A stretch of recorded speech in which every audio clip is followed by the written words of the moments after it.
चाषी सन्देहजनक मृत्यु पुरी जिला सत्यवादी रामचंद्रपुर चाषी पूर्णचंद्र दलाई चाष जमी सन्देहजनक मृत्यु घटी जमी काम करुवा बेले हठात असुस्थ हो पड़ते चाषी चिकित्सा डाक्तखाना को निया बेले डाक्तर मृत घोषणा करते मृत्युर कारण अस्पष्ट रही बेले शव व्यवच्छेद होते मृत्युर प्रकृत कारण जमापड़ी था परिवार लोके अन्यपटे चाष जमी धान फसल नष्ट होगा कारण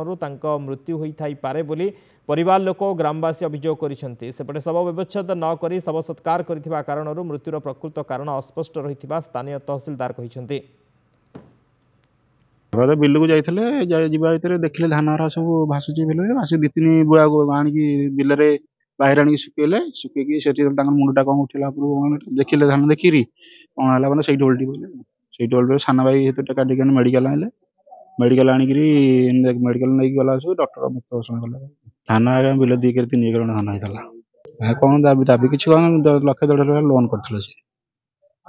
लोन करके चाषबास धान फान सब कर बिल को जाइए बिल बिल देखिकी बर्तमान पानी हणाणी करते पानी हणाणी कर समय हाणला से हार्ट स्ट्रोक कर हाँ पूर्व सुस्थ थे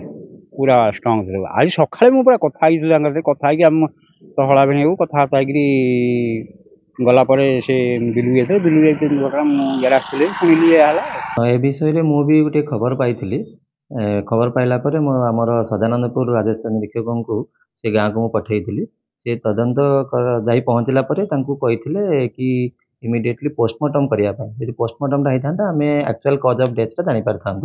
किंतु सी पोस्टमार्टम न करी शवदाह करदेले तो किंतु राजस्व निरीक्षक जो आम क्षेत्रीय तदंत करते जहाँ आम जाना पाइलु कि पड़ोशी चाषी जी अच्छा सहित पानी निष्कासन को लेकिन जमी को किसी बचसा होता तेणु जेहेतु यहाँ पोस्टमार्टम होनी एक्चुअल कज ऑफ डेथ आम जानी पारिबु नाही।